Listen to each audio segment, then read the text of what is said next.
with what we Iranians hear in the West, of the constant clamor against Bush and the various forceful comments that he may have made. If you're looking at the situation with Western eyes, then it becomes very difficult to understand who these people are. In other words, in order to understand how they would react to either a forceful or a gentle approach, you would have to suspend your Western thinking.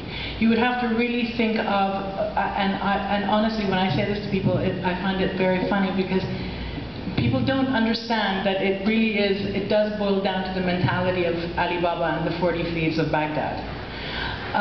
It is a highly archaic, highly male-dominated regime.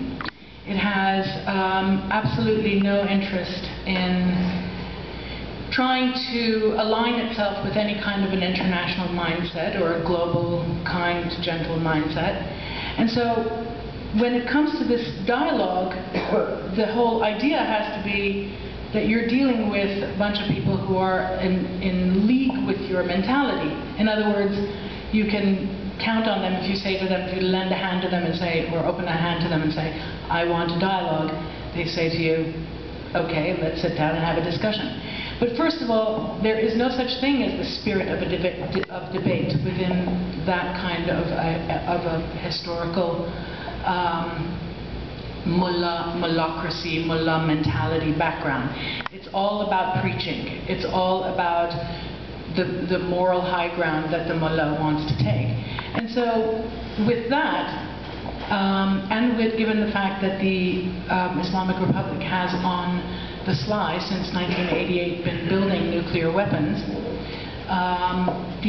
the ruse of the dialogue will continue to go on.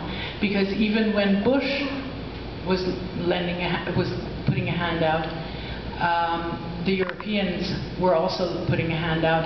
If Bush was being hard and difficult about it, as they claimed that he was being, then the Europeans, who were much softer and much more lenient on the things that they were willing to afford the mullahs, should have been able to accomplish some kind of a dialogue, which they ultimately didn't. And in April of 2006, the man who was the nuclear negotiator for, in fact, the more moderate President Khatami, sat in the assembly of clerics and showed off to them that basically he had the British, the French, and the Germans coming and going for years, and essentially that it was a joke and ha-ha, and they laughed about it.